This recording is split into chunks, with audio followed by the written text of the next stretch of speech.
होता है वो करीब 3-3.5 मिनट होता है, क्योंकि वक्ता बहुत हैं। 5 मिनट बोलो सर। वक्ता बहुत हैं। ये जमीन सेंटर उसको कहते हैं जहां दिल होता है, और अगर नागौर की धरती पूरे राजस्थान का अगर दिल है तो इस दिल को मजबूत करके भेजना चाहिए, कमजोर करके भेजना चाहिए। इंसान के प्रति प्यार होता है, और जो इंसान ऊपर से आता है उसको ये मालूम नहीं कि गरीब का दर्द कैसा होता है। करने के लिए ऐसा हमें नेता चाहिए, और ये सारे के सारे गुण हनुमान जी में है। मैं मेरी तरफ से जितना हो सकेगा मैं पूरी अपील करता हूं आप लोगों से। उनका पहनावा एक, उनका रहन सहन एक, अरे भाई कैसे अत्याचार होगा। और जो गांव का आदमी होता है, मुझे मालूम है मेरे दादाजी थे रामरख जी चौधरी,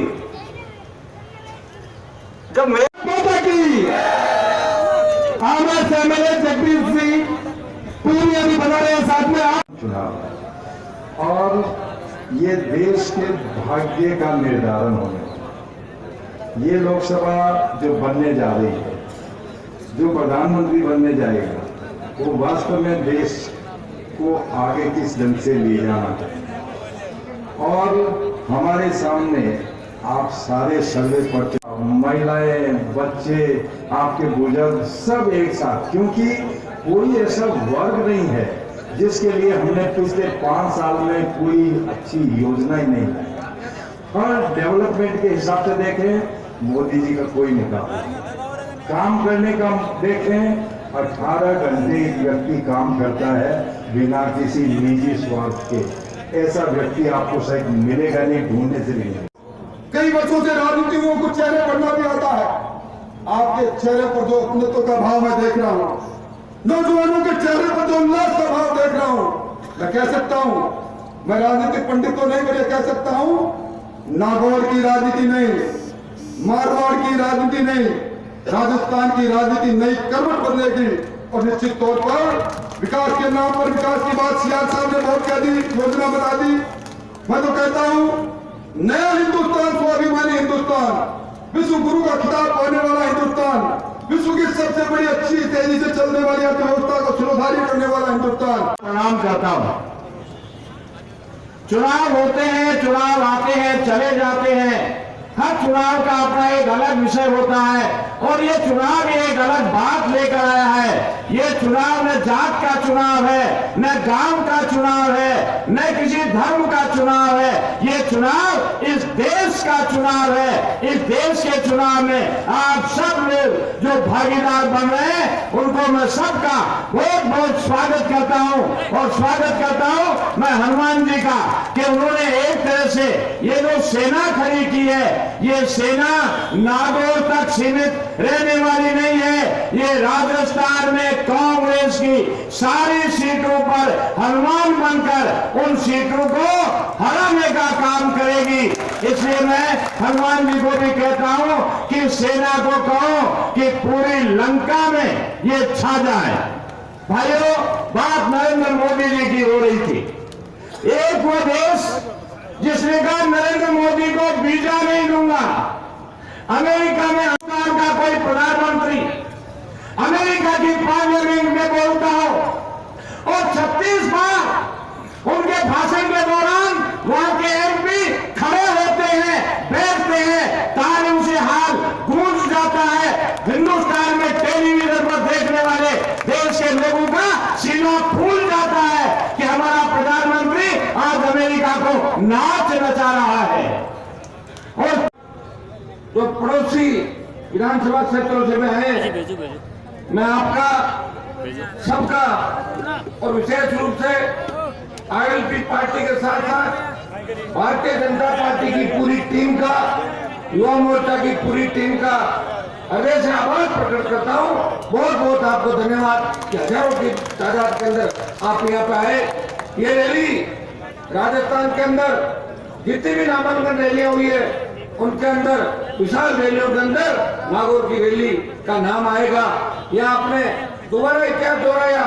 मुझे याद है कि हुकार जब नागौर की धरती से भरी थी तब कॉलेज ग्राउंड था, हुकार अलग थी, और इस बार नामांकन रैली है, और नामांकन रैली के अंदर लाख के करीब लोग अगर शहर के चारों तरफ आ जाए, मुझे लगता है जो भीड़ चारों तरफ बाहर बैठी है, अगर वो एक लाइन के अंदर बैठे तो मंत्री का मेरा योग नहीं है, 3, 8, 13, 18 के अंदर चाहता तो पलटी मार के इधर उधर जाके मंत्री बन जाता हर जगह। लेकिन मैंने कहा मुझे मंत्री नहीं बनना, मैं संतरी बन के राजस्थान के किसान के बेटों की सेवा करूंगा, राजस्थान के किसानों की सेवा करूंगा। मीडिया वाले पूछ रहे थे आपका गठबंधन कब तक रहेगा, मैंने उनको कहा अभी लोकसभा चुनाव है, अभी सारे देश को पुलवामा के बाद नरेंद्र मोदी जी दिख रहे हैं, इसलिए हम सब मोदी जी को प्रधानमंत्री बनाने के लिए रात और एक दिन एक कर दिए हम लोगों ने, और आगे भी हमारा गठबंधन जारी रहेगा, ये अब टूटेगा नहीं, इतना भरोसा मैं सारे मेरे भाइयों को दिला सकता हूँ। मुख्यमंत्री जी के साथ साथ यहाँ की जो कांग्रेस की प्रत्याशी थी, जैसा कि भाजपा के वरिष्ठ नेता पूर्व मंत्री राजेंद्र जी राठौड़, उन्होंने बताया कि ज्योति मिर्जा भारतीय जनता पार्टी के संपर्क के अंदर थी। जावड़ेकर साहब शायद मैं यहाँ मंच पे होता तो वो भी बता देते, वो ये बात शायद क्या भूल गए होंगे। ज्योति मिर्जा ने जावड़ेकर जी से संपर्क साधा और यहाँ तक कह दिया, इन्होंने कहा मैं केंद्रीय कार्यालय के अंदर हूँ, तो ज्योति मिर्जा बोली मैं केंद्रीय कार्यालय में आ जाऊंगी, और आप कांग्रेस की नेता हो, कोई फोटो खींच लेगा कि मैं मुंह ढक के आ जाऊंगी, कोई फोटो नहीं खींचेगा। तो मुझे तो बीजेपी का टिकट दे दो, कहीं गठबंधन में अनुमान नहीं आ जाए कांग्रेस की तरफ। भाइयों मैं अपनी जगह से कभी नहीं हिला, मैं कांग्रेस की साथी को पूछना चाहता हूँ, जब 2009 से 14 के अंदर आपको एमपी बना के भेजा था, तो लोकसभा में कितने मामले आपने उठाए। ये सियासतों के साथ जो केंद्र गृह मंत्री मजबूत प्रत्यक्ष नागौर का किया, और नागौर के अंदर इन्होंने कई केंद्र की योजना ये लेके आए और बहुत बड़ा विकास का काम इन्होंने किया। ये भी अच्छी तरह जानते हैं। मैंने इनको पूछा कि 5 साल जब ज्योति एमपी थी कितनी बार बोली, ये इन्होंने बोला नाम तो 1-2 बार मैंने कहीं देखा था, लेकिन आगे बोला उन्हें 0-0 लिखा हुआ था अपने किताब में, बोली नहीं कभी, उठ के नहीं खड़ी। भाइयों नागौरी नस्ल के 2 बहनें, हम 2 बहनें हैं, और हमारा कोई भाई नहीं है। भाई कैसे नहीं, हमें ना भाई सारे जो मिला था, आप भी भाई हो सारे। और मायरा एक बार भरा जाता है, कितनी बार मायरा भरता है अपने, बाकी तो फिर छोटे मायर होते हैं एक दो, और लास्ट में तो चुन्नी वटा की विदाई होती है परमानेंट। तो 2 मायरा भरती है, 2009 में मायरा भरा, और मैं रूपा नाम की बूढ़ी मायरा भरने के अंदर साथ थे दोनों, और 2014 के अंदर आपने 3.5 लाख वोट दिए। तीसरा मायरा नहीं होता भाइयों, अब की बार तो चुन्नी वटा के उनको ससुराल भेजना है, उनकी टीम में आवश्यकता नहीं। या बहुत सारे नेता है नागौर के अंदर जो अपना भी जिले को संभालेंगे। मैं धन्यवाद दूंगा भारतीय जनता पार्टी के केंद्रीय नेतृत्व को कि जैसे ही बात हुई नागौर के सम्मान को बचाना है।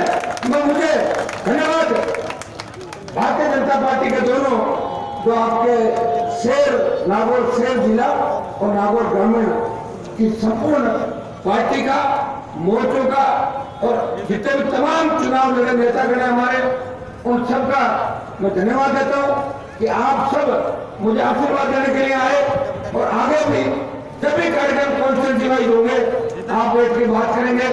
मैं जहां जहां मुझे आवश्यकता पड़ेगी मैं खुद चलूंगा, और मदन जी भाई साहब यहाँ बैठे पड़ोस के जिलों के अंदर जब भी मेरे कार्यक्रम पार्टी तय कर देगी, तो मैं पड़ोस के जिलों के अंदर भी कांग्रेस पार्टी जब ज्यादा उछल रही है, कांग्रेस पार्टी के वोटों का मैं सर्जिकल स्ट्राइक कर दूंगा, यह भरोसा मैं आपको दिलाता हूं। मुझे बीकानेर के अंदर जाने की आवश्यकता है, लग रहा है थोड़ा बीकानेर में बराबरी का मुकाबला हो गया, इसे कांग्रेस को पछाड़ना है। जोधपुर भी जाऊंगा, जोधपुर जाऊंगा, राजसमंद जाऊंगा, सीकर जाऊंगा, गंगानगर, टोंक, सवाई माधोपुर।